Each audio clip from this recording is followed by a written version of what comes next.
अब गीता ज्ञान दाता ने कहा है कि तत्वदर्शी संत कैसा है, वो क्या विशेषण है उसके।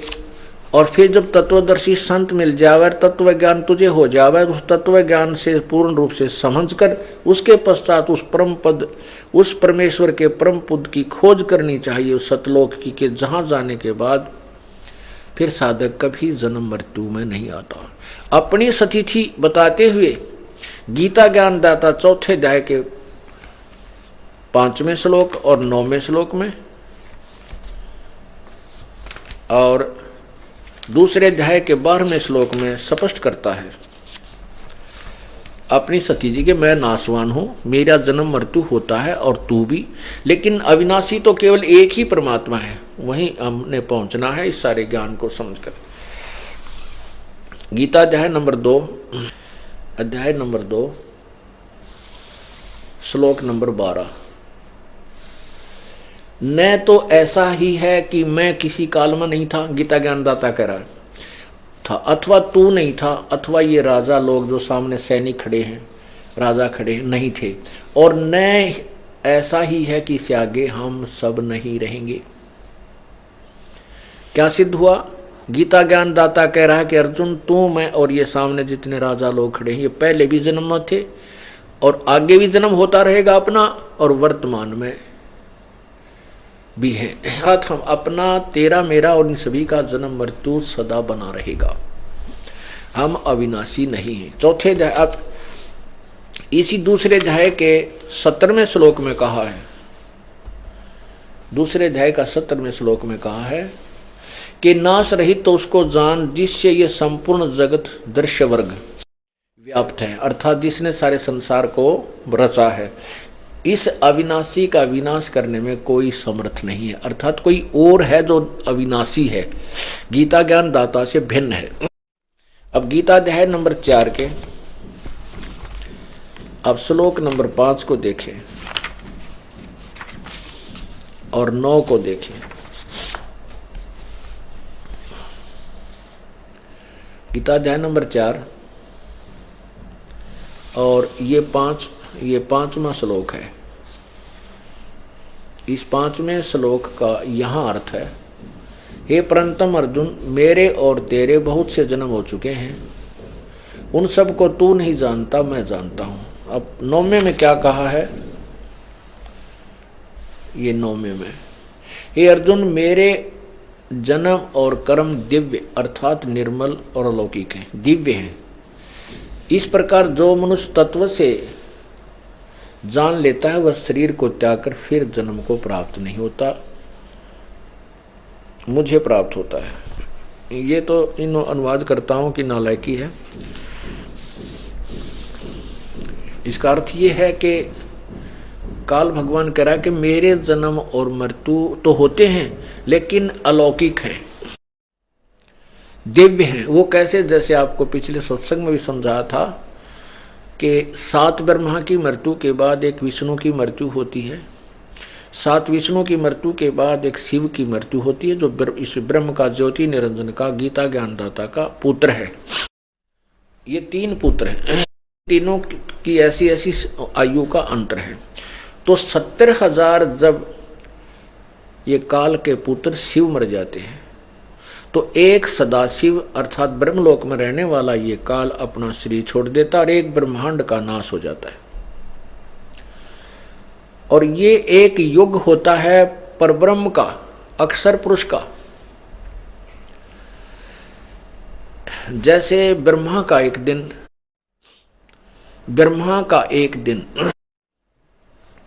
1008 चतुर्युग का होता है, उसको हम सीधा 1000 युग लेते हैं, चतुर्युग 1000 चतुर्युग लेते हैं। और एक चतुर्युग में 43,20,000 वर्ष होते हैं। ये अपने वर्ष, ये मानव के जो वर्ष हैं ये 43,20,000 एक चतुर्युग यानी 4 युग में, सतयुग, त्रेता, द्वापर और कलयुग, इन चारों में 43,20,000 वर्ष होते हैं। ऐसे 1008 चतुर्युग का ब्रह्मा का दिन इतनी ही रात्रि। इसको हम लमसम लेते हैं तो 1000 चतुर्युग का दिन इतनी ही रात्रि, 30 दिन रात का एक महीना, 12 महीने का वर्ष और 100 वर्ष की ब्रह्मा की आयु, 100 वर्ष की।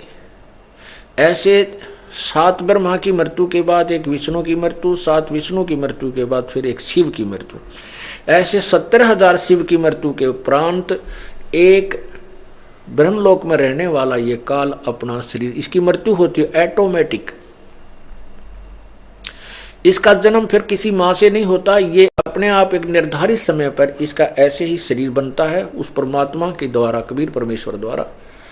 ऐसे दुर्गा का विनाश होता है, दुर्गा का फिर ऐसे शरीर बनता है। ये दोनों युवा रूप में प्रकट हो जाते हैं, फिर से ये सृष्टि अपने दूसरे ब्रह्मांड में जा करके नए सिरे से ऐसे ही रचते हैं। रजगुण ब्रह्मा, सदगुण विष्णु, तमगुण शिव जी की उत्पत्ति करके फिर एक ब्रह्मांड को चलाते हैं। तो जो इस एक ब्रह्म की मृत्यु हुई, गीता ज्ञान दाता की मृत्यु हुई, ये एक युग हुआ परब्रह्म का, अर्थात अक्षर पुरुष का। अभी गीता अध्याय नंबर 15 के श्लोक 16 और 17 में आपको अक्षर पुरुष और क्षर पुरुष और ये परम अक्षर ब्रह्म, परम अक्षर पुरुष, पूर्ण परमात्मा की महिमा समझ में आओगी। तो ये जो एक युग हुआ परब्रह्म का, एक काल की मृत्यु होती है जब उसका एक ब्रह्मलोक में जो एक ब्रह्मांड का विनाश होता, तब एक युग होता है परब्रह्म का। ऐसे ही 1000 युग का परब्रह्म का दिन इतनी ही रात्रि, नोट चतुर्युग। यहां चतुर्युग नहीं है, चतुर्युग केवल ब्रह्मा के दिन और रात में आता है और परब्रह्म के अंदर केवल युग होता है। 1000 युग का परब्रह्म का दिन इतनी ही रात्रि होती है। ऐसे ही 30 दिन रात का एक महीना, 12 महीने का वर्ष और 100 वर्ष की अक्षर पुरुष अर्थात परब्रह्म की आयु होती है, उसका भी विनाश होता है। अब इसके लिए आपको 8वें पवित्र गीता जी अध्याय नंबर 8 का सहयोग लेना होगा। किसको समझने के लिए?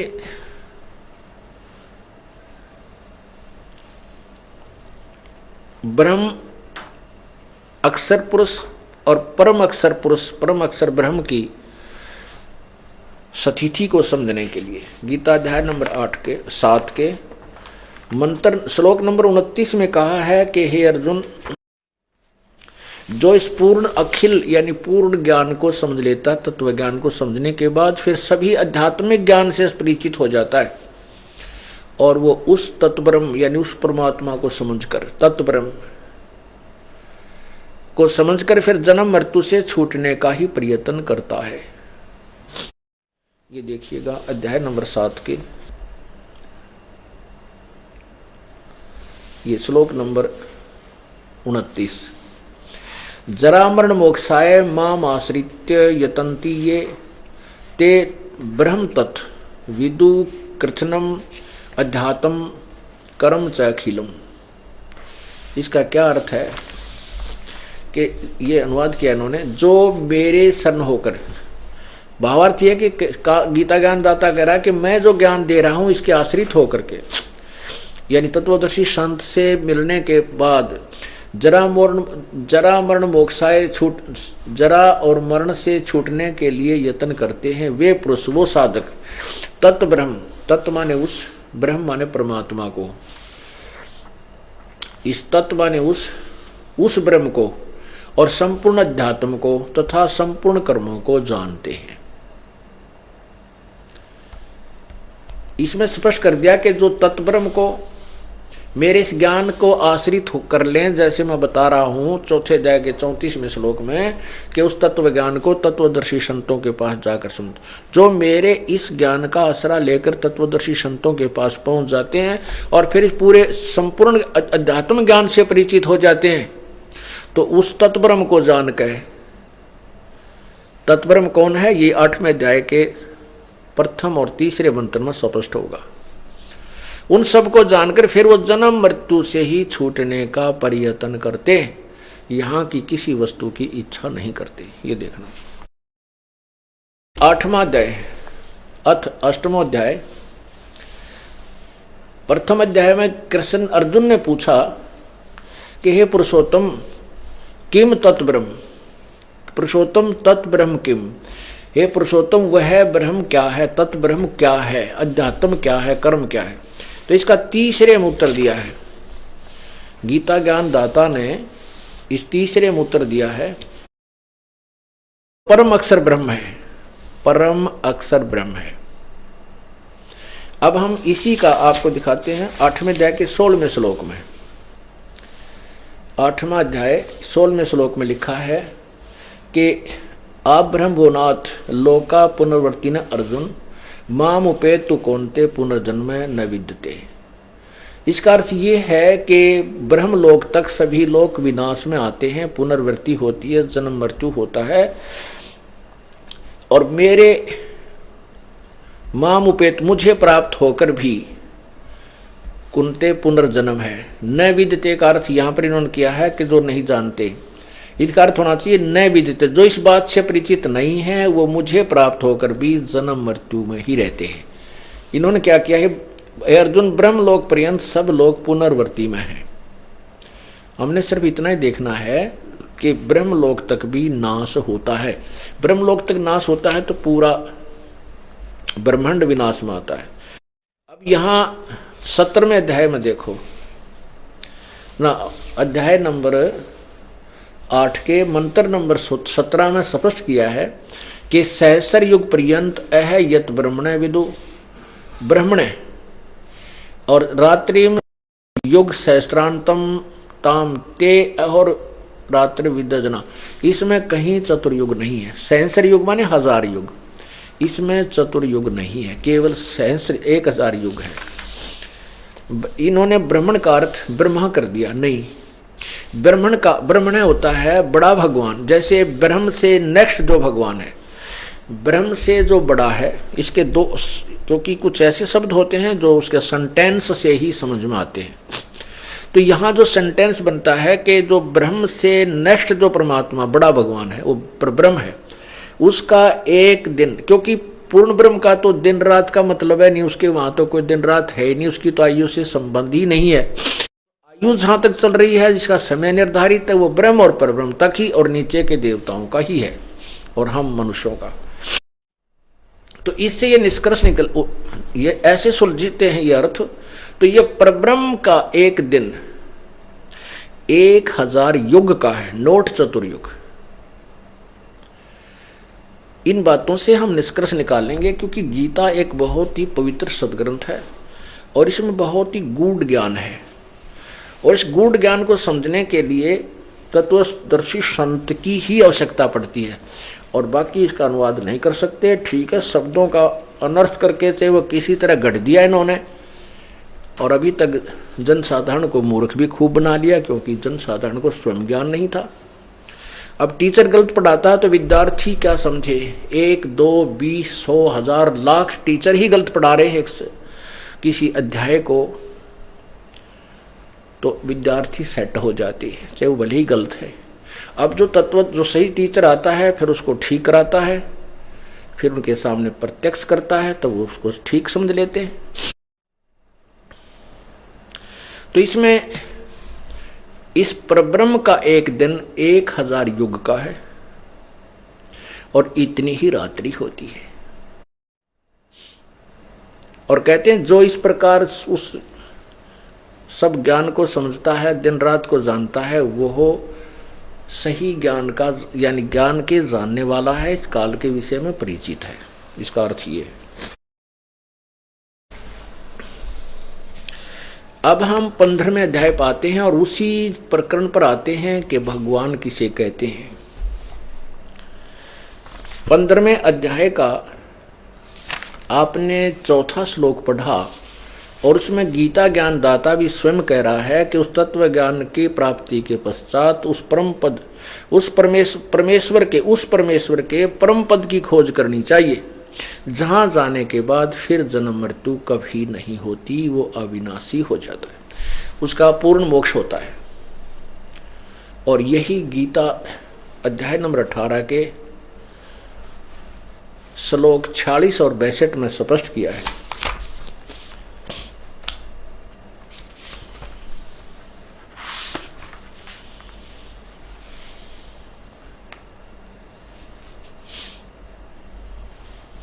ये देखना गीता अध्याय नंबर 18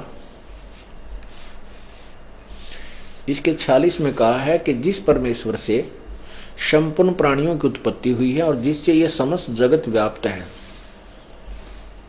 उस परमेश्वर की अपने स्वाभाविक कर्मों द्वारा पूजा करके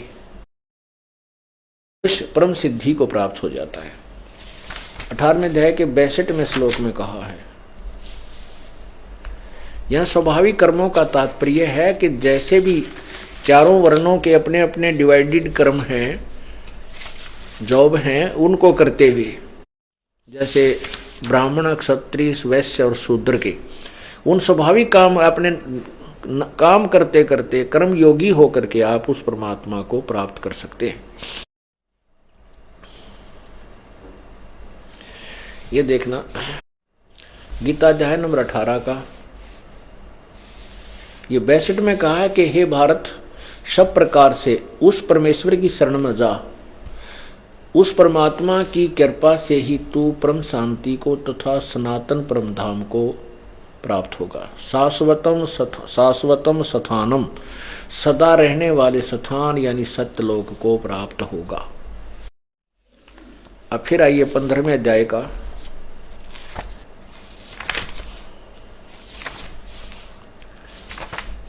ये 15वें अध्याय का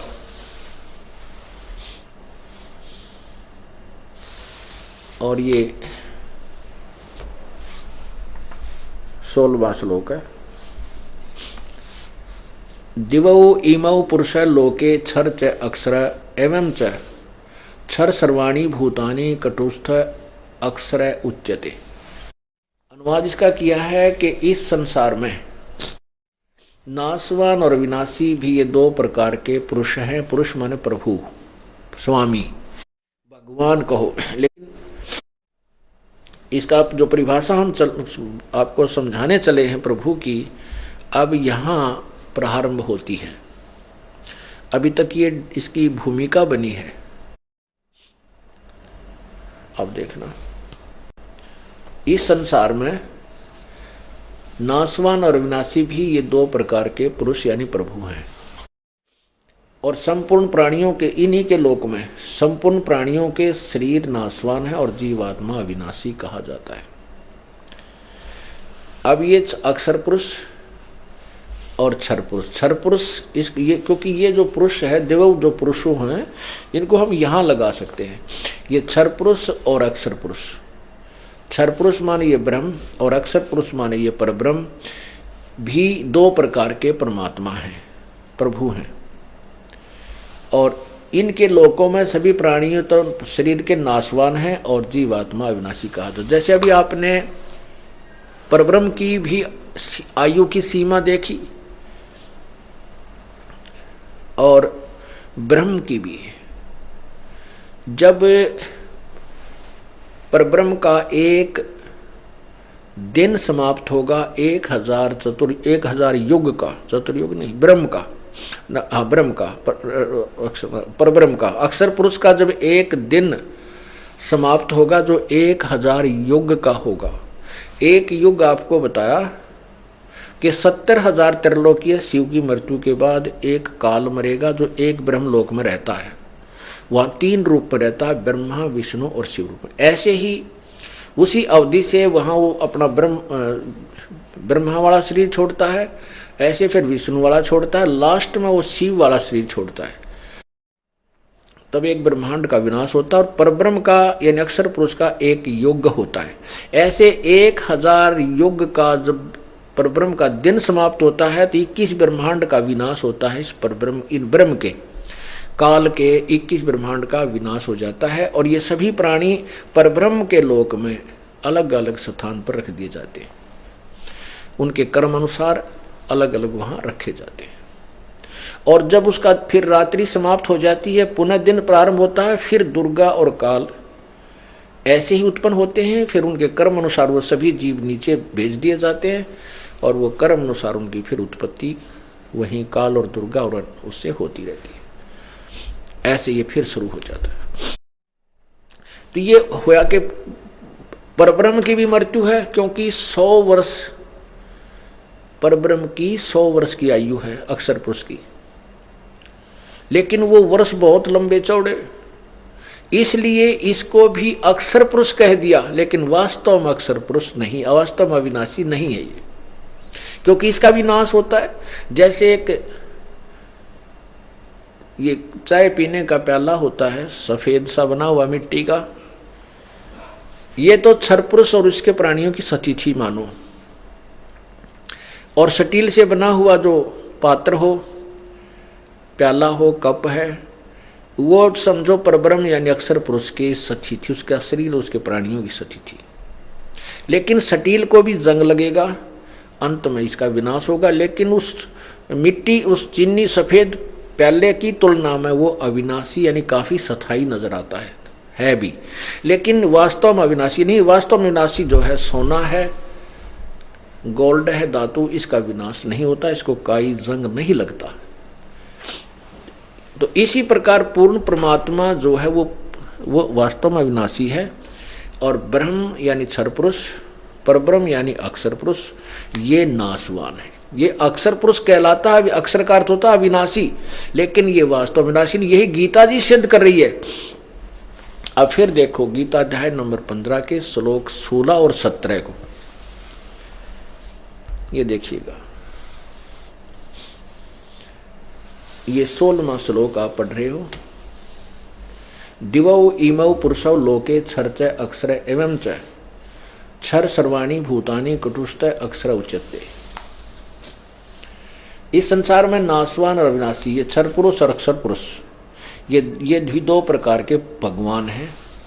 संपूर्ण प्राणियों के शरीर नाशवान है, जीवात्मा अविनाशी का। अब 17वां में स्पष्ट किया है कि उत्तम पुरुष है तू अन्य। उत्तम पुरुष यानी पुरुषोत्तम तो इन ऊपर वाले दोनों से भी कोई और ही है, और उसको परमात्मा कहा जाता है। वह वास्तव में परमात्मा कहा जाता है, परमात्मा इति उदाहरते है। और यह लोग त्रयम् अविश्य विभर्ति अव्यय ईश्वर, अव्यय माने अविनाशी, अव्यय माने अविनाशी, वो अविनाशी प्रभु है, अविनाशी परमात्मा है, परमेश्वर है।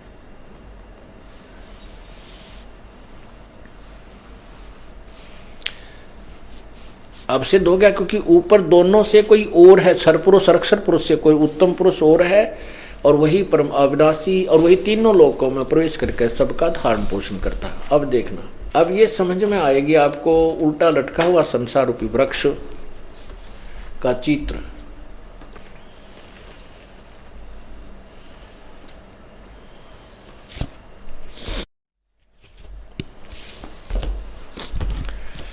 अब यहां ये जड़ है। अब देखना, उत्तम पुरुष है तो ये है परम अक्षर ब्रह्म, जो है वो परम अक्षर ब्रह्म है, और ये ऊपर को जड़ वाला ये पूर्ण परमात्मा है। इस जड़ से सबको यानी तना में खुराक गई, तना से डार में, डार से ब्रह्मा विष्णु महेश रूपी शाखाओं में, फिर हमें प्राप्त हुई पत्तों को। तो ये क्या लिखा है कि जो लोग तीनों लोकों में प्रवेश करके, यह लोक त्रयम् अविश्य विभर्ति, अविश्य, अविश्य माने जो प्रवेश करके, तीनों लोकों में प्रवेश करके सबका धारण पोषण भी वही पूर्ण परमात्मा ही करता है, और वही अविनाशी परमेश्वर परमात्मा इस प्रकार कहा गया है। अपुण्यात्माओं, कुछ अनजान व्यक्ति जो हमारे ज्ञान से पूर्ण परिचित नहीं हैं, हमारे भक्तों के मुखारविंद से ये सुन लेते हैं कि ब्रह्मा विष्णु महेश पूजा के योग्य नहीं है, उससे अक्षुब्ध हो जाते हैं कि उनके गुरुदेव तो ब्रह्मा विष्णु महेश को पूजने से मना करते हैं, उनको हे बताते हैं, उनको भगवान नहीं बताते हैं। उनके लिए उनसे प्रार्थना है कि देखिए, अभी गीता जी ने स्पष्ट कर दिया कि ब्रह्मा विष्णु महेश तो वो कोई अभिन्न अंग हैं हमारे, उनको ना तो छोड़ा जा सकता है और ना ही उनको दूर किया जा सकता है, क्योंकि वो यहाँ के प्रभु हैं, स्वामी हैं, अक्षेत्रीय कुछ यहाँ के वो एक एक विभाग के अधिकारी हैं। अब जैसे हमने कोई पौधा बीजा, पेड़, कोई आम का पौधा हम लाए और उसको मिट्टी या गमले में लगाया, तो उस जड़ की सिंचाई करेंगे तो उस जड़ से खुराक तना में गई, तना से डार में गई, डार से शाखाओं ब्रह्मा विष्णु महेश रूपी शाखा में गई, फिर हम तो उससे आगे पात रूप हैं। अक्षर पुरुष एक पेड़ है, निरंजन वाकी डार, तीनों देवा शाखा है और पात रूप संसार। अब हमें जो लाभ मिलेगा वो ब्रह्मा विष्णु महेश रूपी टहनी के ही वो फल लगेंगे, और उन फलों से हमें वस्तु, वो फल हमें तब प्राप्त होंगे कब, जब हम मूल की सिंचाई करेंगे, जब हम पूर्ण परमात्मा की विधिवत पूजा करेंगे, हमारे शुभ संस्कार बनेंगे, हमारे शुभ संस्कार बन करके हमारे गुड अकाउंट में जाएंगे, और गुड अकाउंट का फल यहाँ पर ब्रह्मा विष्णु महेश ही देंगे और नहीं दे सकता। तो इनको हम छोड़ कैसे सकते हैं, हम इनको बुरा कैसे बता सकते हैं। जैसे गीता जी अध्याय नंबर 2 के श्लोक नंबर 46 में कहा कि अर्जुन जब बहुत बड़े जलाशय की प्राप्ति के उपरांत, बहुत बड़े जलाशय की प्राप्ति के उपरांत फिर छोटे जलाशय में जैसी आस्था रह जाती है, ऐसे ही उस तत्व ज्ञान से परिचित हो जाने के बाद तेरी अन्य भगवानों में, अन्य ज्ञानों में, अन्य उस पूर्ण परमात्मा के महिमा से परिचित होने के उपरांत अन्य भगवानों में आपकी ऐसी ही श्रद्धा रह जाएगी। अब जैसे कोई पहले पुराने समय में तालाबों पर आश्रित थे, उसी से स्नान करते थे, उसी से पशु पालन करते थे, उसी से खेती करते थे, सिंचाई करते थे, और वो तालाब पर आश्रित होते थे, गांव का गांव, यानी 10-20 जैसी भी झोंपड़ियां उस समय होती थी। और कहते उनको फिर कोई ऐसा सरोवर मिल जाए जो बहुत लंबा चौड़ा हो, और जिस सरोवर पर वो आश्रित हैं वो वर्षा पर आश्रित है, 1 वर्ष 2 वर्ष वर्षा ना हो तो वो जल सूख जाए। जिस पर वो वर्तमान में आश्रित है वो ऐसी स्थिति है कि वो सरोवर, वो जोहड़, वो तालाब इतना है कि उसमें 1 वर्ष वर्षा ना हो तो वो समाप्त हो जाए और उसका जल खत्म हो जाए और उस पर आश्रित सभी भूखे प्यासे मर जाएं। उसके पश्चात उनको कोई बहुत बड़ा जलाशय मिल जाए जो कि 10 वर्ष भी वर्षा ना हो, इतना बड़ा सरोवर, झील हो, तो उसकी प्राप्ति के बाद उन व्यक्तियों की आस्था जितनी उस जोहड़ में, छोटे तालाब में रह जाएगी जिस पर पूर्व आश्रित थे। तो ऐसी ही पूर्ण ज्ञान प्राप्ति के उपरांत इन भगवानों में आस्था रह जाएगी। जैसे वो छोटा तालाब बुरा नहीं, लेकिन उनकी कैपेसिटी कम है, उसकी अक्षमता से परिचित हो गए कि ये तो 1 वर्ष काम चलाऊ है, और वो जो तालाब दूसरा मिल गया है जो बहुत बड़ा सरोवर है, 10 वर्ष भी वर्षा ना हो तो भी उसका पानी जल समाप्त नहीं हो सकता। तो उसकी प्राप्ति के बाद वो अपने आप आस्था उस छोटे जोड़ तट का उसके ऊपर पहुंच जाएंगे।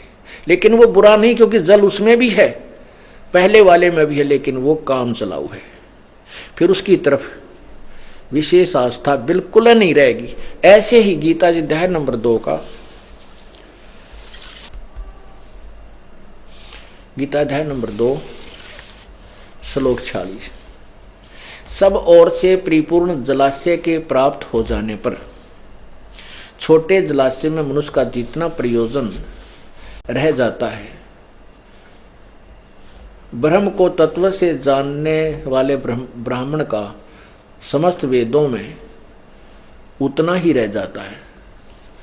अब इसका अर्थ यह है कि तत्व ज्ञानी पुरुष का जो पूर्ण ज्ञान हो जाता है तो अन्य भगवानों और उनके से मिलने वाले लाभ रूपी ज्ञान में इतनी ही आस्था रह जाती है। अब वो बुरे नहीं है। अब जैसे हमने कोई पौधा बीजा, ये देखिएगा, आम का पौधा लाए हम, ये पौधा है पूरा, इसको हम लाए और इसकी जड़ को हमने मिट्टी या गमले में लगाया और जड़ की सिंचाई की, मूल की पूजा की, तो मूल से खुराक चली तना में, यानी अक्षर पुरुष में आई। अक्षर पुरुष से फिर ये डार इस काल ज्योति निरंजन क्षर पुरुष में आई, और यहां से खुराक फिर रजगुण ब्रह्मा सदगुण विष्णु रूपी इन टहनियों में पहुंची। यहां से खुराक जाकर के फिर इन टहनियों का फल लगे। लेकिन फल कब लगे? जब हमने मूल की सिंचाई की। अब हम क्या कहते हैं कि तुम उल्टा किए हुए हो, आप जी ऐसे कर रहे हो। देखना, आपने क्या किया है कि जड़ को त्याग दिया, जड़ को ऊपर को कर दिया और उल्टा पौधा बीज दिया। शास्त्र विरुद्ध, शास्त्र विधि विरुद्ध साधना कर रहे हो। तो आपने टहनियों को तो बीज दिया गमले में, और इनकी पूजा सिंचाई कर रहे हो। इससे ये पूरा आपका भक्ति रूपी पौधा नष्ट हो गया, आपको कोई लाभ नहीं हो रहा।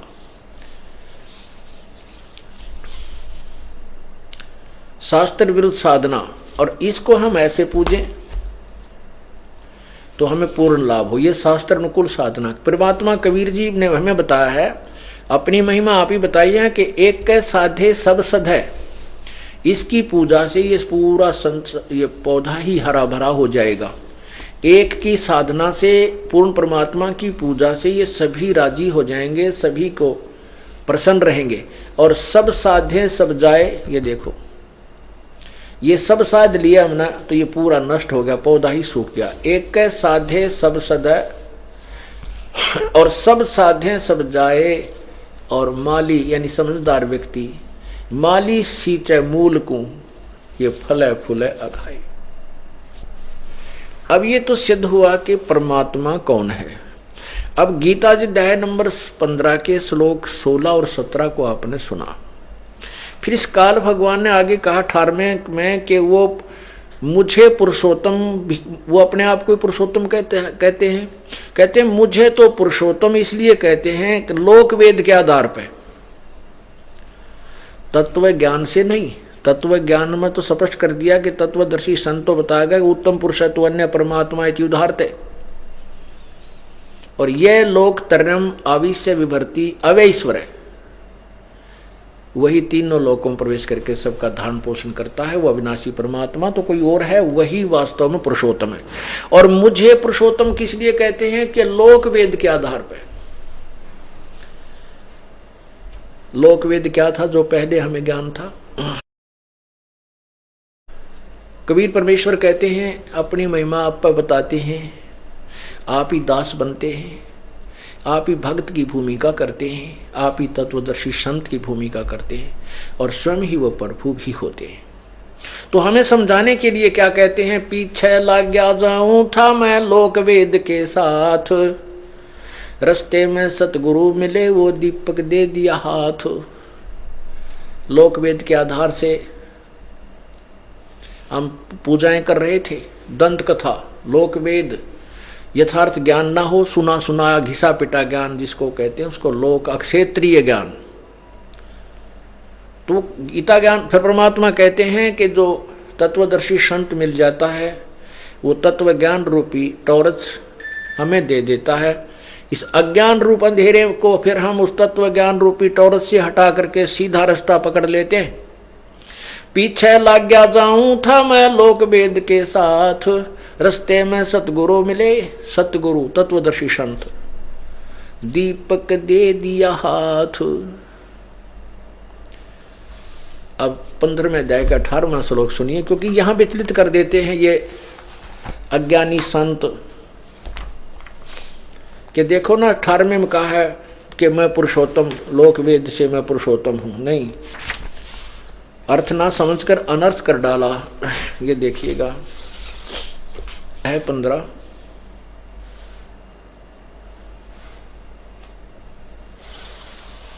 और ये 18 श्लोक इसका। क्योंकि ये देखो,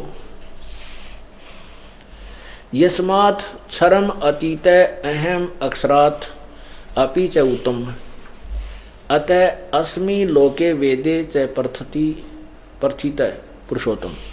क्योंकि मैं नासवान जड़ वर्ग क्षेत्र से तो सर्वथा अतीत हूँ और अविनाशी जीवात्मा से भी उत्तम हूँ, इसलिए लोके च वेदे, अतः इसलिए लोक वेद से, लोके वेदे माने लोक वेद के आधार पर पुरुषोत्तम नाम से प्रसिद्ध हूँ। अब ये इसका अर्थ ये है कि जैसे 21 ब्रह्मांड में जितने भी क्षर पुरुष क्षर ये शरीर हैं और जितने जीवात्मा और शरीरधारी प्राणी हैं, इनसे ये श्रेष्ठ है क्योंकि इनका स्वामी है। इसलिए कहता है कि मैं लोक वेद के आधार से,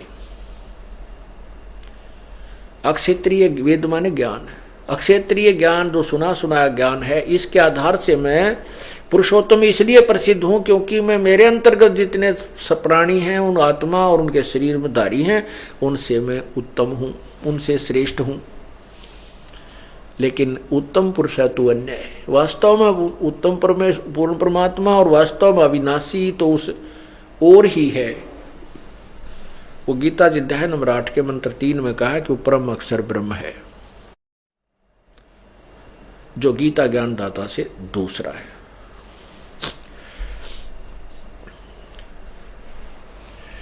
अब परमात्मा किसे कहते हैं? परमात्मा, वास्तव में परमात्मा कहलाने का कौन अधिकारी है? जैसे कसाई बकरे पालता है और उन बकरों के लिए, बकरी और बकरों के लिए वो क्या करता है कि अलग से एक व्यवस्था बनाता है, उनके ऊपर भी शेड झोंपड़ी डाल देता है, चारों तरफ एक ऊंची बाड़ बनाता है, उसकी बाउंड्री बनाता है ताकि वो बकरे बाहर ना भाग जाएं और बाहर से कोई हिंसक प्राणी भी उनको हानि ना पहुंचा जाए, अपने आहार को वो सुरक्षित रखने के लिए।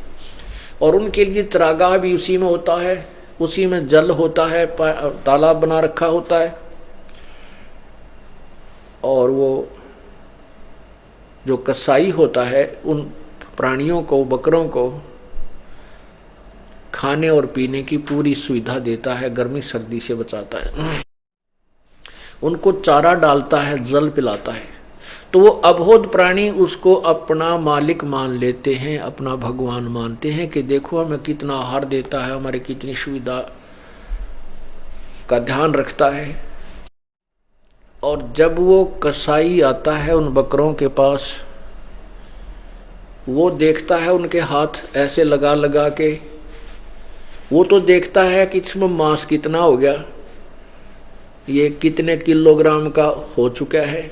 और वो भोले प्राणी उसको अपना मालिक भगवान समझकर कि हमें कितने सुंदर आहार दे रहा है, ये हमारा भगवान है जो भोग्य पदार्थ प्रदान कराता है, उसको प्यार करते हैं और जिह्वा से चाटते हैं, ऐसे प्यार करते हैं, ऐसे लंबे पैर ऊपर फैलाकर प्यार देते हैं। वो तो उनको अपना प्यार देते हैं मालिक खुदा और भगवान समझकर, स्वामी समझकर, वो कितना जो है ना हमें सुविधा देता है, कितना अच्छा व्यक्ति है। और वो देखता है यो कै किलो का हो गया। इसी प्रकार जब उसको जरूरत होती है कि मान ले 20 बकरों की आवश्यकता पड़गी, तो उसमें डंडा लेकर के वो इन्होंने देखता है यो किसका बेटा और किसकी बेटी है, किसकी माँ और किसका बाप है, ऐसे हाँक लेता है, छांट लेता है 5, 10, 20 जितने चाहिए उनमें से, सैकड़ों हजारों में से, और उनको ले जा करके कड़च करवा देता है। ऐसे ही ये काल भगवान जो 21 ब्रह्मांड का मालिक है, जो ब्रह्मा विष्णु महेश का पूज्य पिताजी है, इसको श्राप लगा है 1 लाख मनुष्य शरीरधारी प्राणियों के सूक्ष्म शरीर से गंध निकाल कर खाने का। इसलिए इसने अपने तीनों पुत्रों को व्यवस्थक, यहाँ का प्रबंधक बना रखा है। ब्रह्मा, रजगुण ब्रह्मा को रजगुण युक्त कर दिया, जो प्राणियों से आपस में श्रेष्ठ जीव उत्पन्न करवाता है, बच्चे पैदा करवाता है, बाई फोर्स, जीव के बस का नहीं। और उसके बाद ब्रह्मा, ये विष्णु जी में सतोगुण है, सतोगुण से ये जीव एक दूसरे में मोहित रहते हैं, पिता पुत्र, बेटा बेटी में प्रेम, पति पत्नी में, बच्चों में, संपत्ति में, भाई बहन का, ये जीव के बस का नहीं कि इससे दूर हो सके। और तीसरा भगवान की आपने लीला का पता ही है, तमोगुण भगवान शिव जी, ये मार डालता है, संहार करता है, और 1 लाख प्राणी प्रतिदिन ये काल खाता है। और इसने यहाँ पर कितनी सुंदर पृथ्वी, कितना निर्मल झरनों का जल, पवित्र गंगा जैसी दरिया, नीचे से भी मीठा स्रोत पानी का निकालता है, जैसे ट्यूबवेल वगैरह लगाए जाते हैं, ऊपर कितने सुंदर काजू किस्मत सेब संतरे फल आहार हमारे के लिए दिए रखा है। इस व्यवस्था को देखें तो ये हमें भगवान ने ऐसा दिखा जैसे भगवान ने पड़ा है तो कितनी सुविधा दे रखी है। लेकिन जब ये हमें मारता है, कोढ़ी करता है, गधे कुत्ते सुअर बनाता है, तो फिर ये भगवान जैसा नहीं लगता। अब पता लगा क्योंकि हमारी आंखें बन गई, हमारी तत्व ज्ञान से तत्व ज्ञान अंदर की ज्ञान रूपी आंखें बन गई। अब हमें ये भगवान नजर नहीं आता। जैसे कसाई बकरे पालता है तो वो पहले दिशा लागा भगवान के साथ सारी सुविधा दे रहा है, लेकिन जब मारता है खाता है तो उसकी वास्तविकता का पता लगता है, तो वास्तव में कसाई है। ऐसे ही विष्णु पुराण में इस काल के विषय में, महाविष्णु के विषय में लिखा है कि इस विष्णु का प्रथम रूप तो पुरुष जैसा है, भगवान जैसा है, लेकिन वास्तव में इसका परम रूप काल है, कसाई रूप है। अब देखिएगा विष्णु पुराण, दास नहीं कह रहा, ये अपने पुराण बता रहे हैं।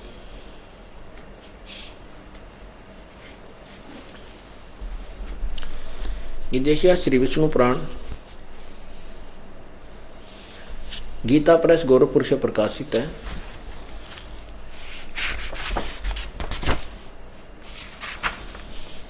इसके अनुवादक हैं श्री मुनीलाल गुप्त।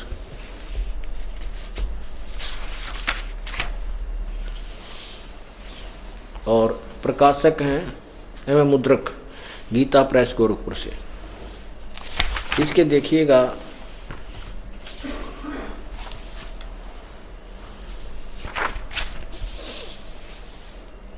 इसके 4 पृष्ठ पर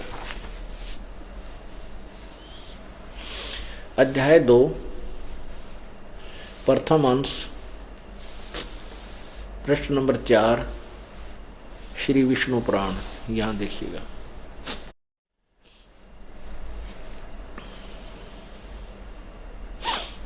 यहां देखना, हे द्विज, परब्रह्म का प्रथम रूप, ये विष्णु को परब्रह्म, महाविष्णु को परब्रह्म बोलते हैं। ये काल है, ये काल की महिमा, क्योंकि विष्णु पुराण में विष्णु काल के पुत्र सतगुण विष्णु, क्योंकि विष्णु पुराण में इस काल ब्रह्म अर्थात महाविष्णु और तथा उसके पुत्र सतगुण विष्णु दोनों की महिमा है।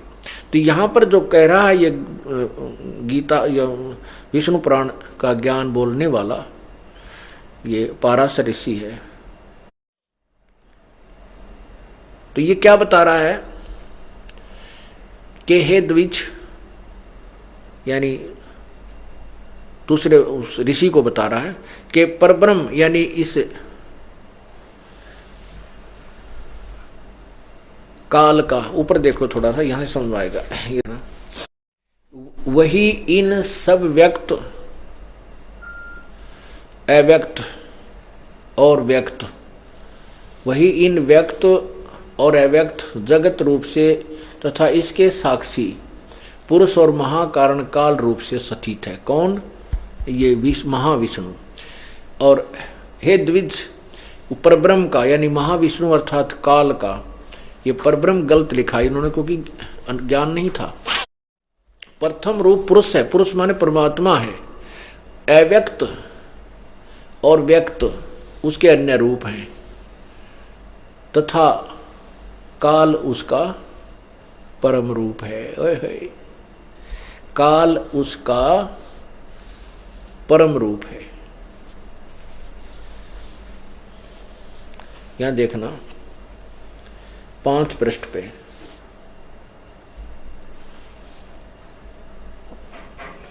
हे विप्र, विष्णु के परम स्वरूप से प्रधान और पुरुष ये 2 रूप हुए। उसी विष्णु के जिस अन्य रूप के द्वारा वे दोनों संयुक्त व्यक्त होते हैं, उस रूपांतर का ही नाम काल है। आगे देखिए, ए मैत्रेय, प्रलय काल में प्रधान के यानी प्रकृति के साम्य अवस्था में स्थित हो जाने पर पुरुष के प्रकृति से प्रत्यक्ष सतीत हो जाने पर विष्णु भगवान का काल रूप परिवर्त होता है। इससे सिद्ध हो गया कि वहां जो प्रकरण है ये विष्णु अर्थात महाविष्णु का ही है। और जब ये एक ब्रह्मांड में जब ये स्वयं ये 3 प्रकार की प्रलय होती हैं। एक बार तो ये प्रलय करता है जिसमें नीचे के लोक ब्रह्मलोक से नीचे के लोक हैं वो विनाश में आ जाते हैं। और उस समय ये क्या करता है, कुछ समय के लिए प्रकृति दुर्गा को अलग छोड़ करके और 21वें ब्रह्मांड में चला जाता है। कहते हैं जब प्रकृति से ये अलग हो जाता है तो ये अपने वास्तविक काल रूप में परिवर्तित हो जाता है। तो इससे क्या बताया कि काल का परब्रह्म का प्रथम रूप तो पुरुष यानी भगवान जैसा है, और वास्तव में इसका व्यक्त और अव्यक्त इसके अन्य रूप हैं। क्योंकि व्यक्त और अव्यक्त किसी के सामने आता नहीं। गीता जी अध्याय नंबर 7 के श्लोक 24 और 25 में कहा है कि ये मूर्ख लोग मुझे कृष्ण मान रहे हैं, मुझे अव्यक्त को व्यक्त मान रहे हैं, मैं अपनी योग माया से छुपा रहता हूं और मैं इस कृष्ण की तरह मनुष्य किसी जन्म नहीं होता मेरे जन्म और मृत्यु दिव्य हैं, अलौकिक हैं। तो यहां वही बताया कि व्यक्त और अव्यक्त उसके अन्य रूप हैं और काल उसका परम रूप है। व्यक्त जैसे वो महाविष्णु महाब्रह्मा महाशिव रूप में व्यक्त हो जाता है, अव्यक्त वो वास्तविक रूप में अलग रहता है, गुप्त रहता है। तो इस प्रकार इस काल को जिसको हम भगवान मान रहे हैं ये परमात्मा नहीं है। तो क्या बता रहे थे परमात्मा, इस झूठे सुख को सुख कहे ये मान रहा मन मोद, ये सकल चबीना काल का कुछ मुख में कुछ गोद, बेटा जाया खुशी हुई भाई खूब बजाए थाल, ये तो आना जाना लगा हुआ है ज्यों कीड़ी का नाड़।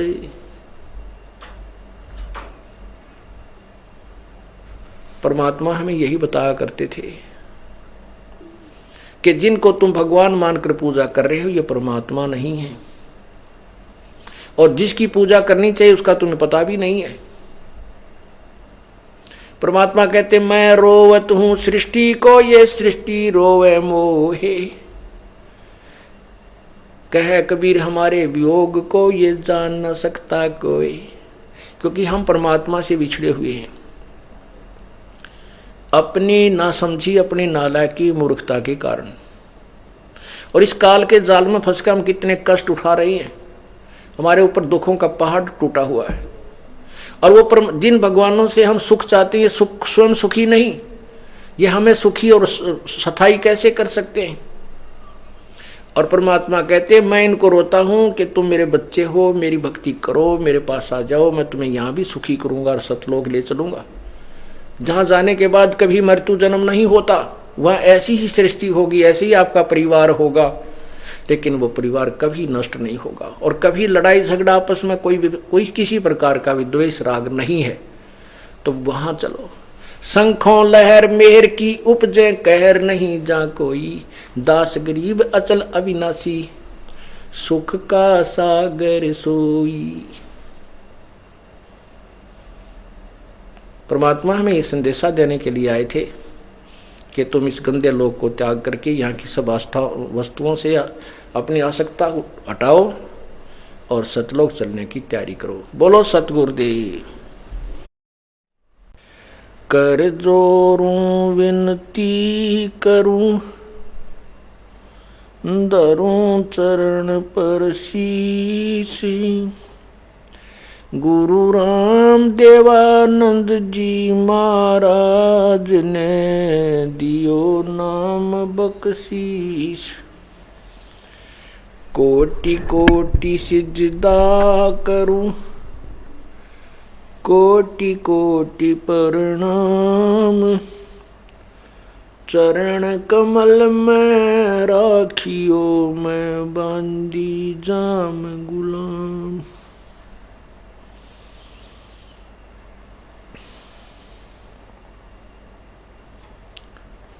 जय इब कै सतगुरु मिले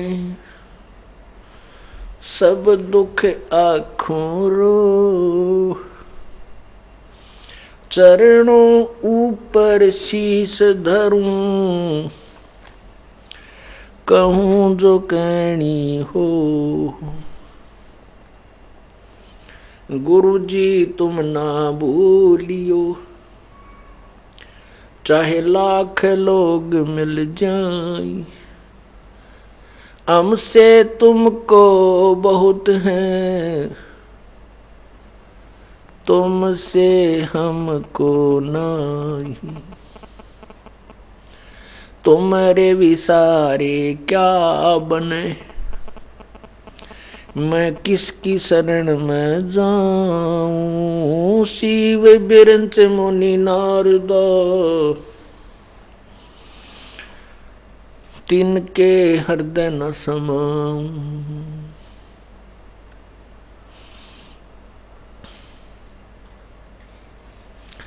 अवगुण किए तो बहुत किए करत न मानी हार। बावे बंदा बख्श दियो बावे गर्दन उतार।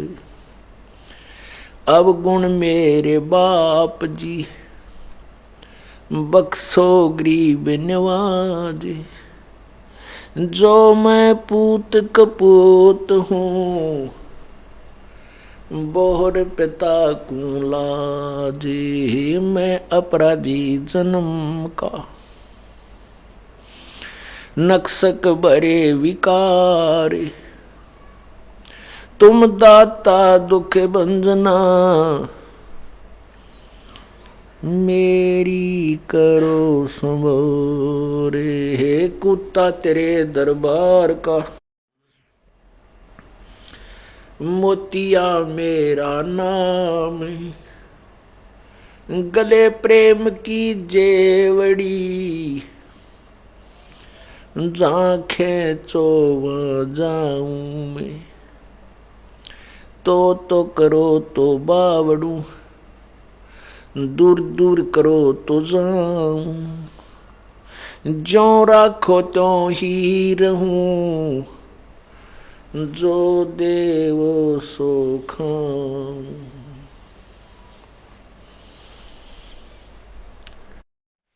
आज सुबह के सत्संग में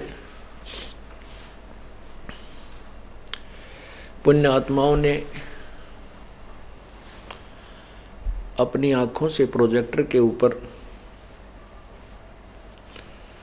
सदग्रंथों के गूढ़ रहस्य को देखा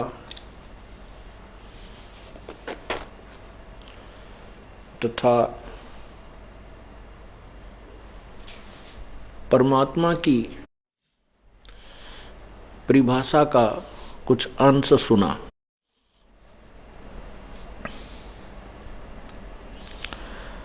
अभी तक हम प्रभु की परिभाषा से भी परिचित नहीं हैं। आज से लगभग 50 वर्ष पूर्व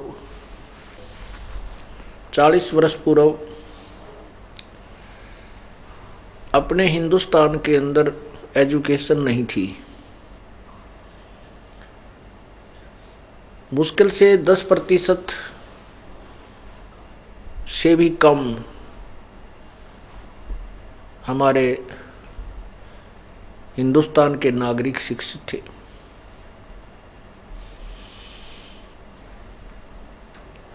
उस समय ऐसी स्थिति थी कि जैसे ये दास छोटे छोटे आयु के थे, उसमें गांव में कोई भी अधिकारी आ जाता था किसी भी विभाग का,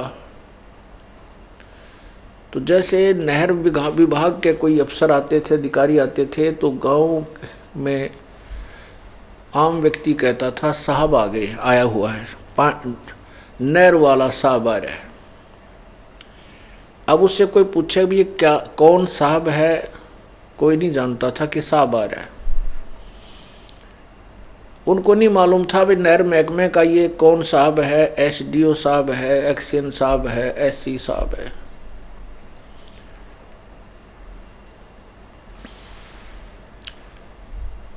इसका कारण क्या था? अनएजुकेशन,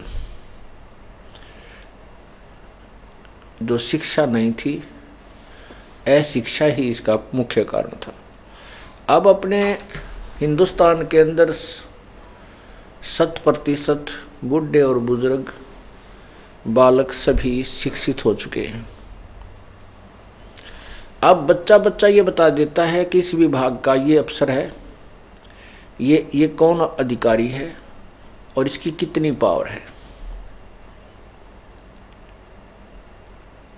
हम ऐसी स्थिति में थे। आज वर्तमान में जो शिक्षा का स्तर ऊंचा उठ जाने से हम ये बता सकता है प्रत्येक व्यक्ति कि ये नहर विभाग का जेई है, ये एसडीओ है, इसकी इतनी पावर है, ये एक्शन है, ये एससी है, ये ऐसे चीफ है। और मंत्री, मुख्यमंत्री, प्रधानमंत्री, राष्ट्रपति तक की स्थिति से हम परिचित हैं। पुराने समय में ऐसी स्थिति थी कि जैसे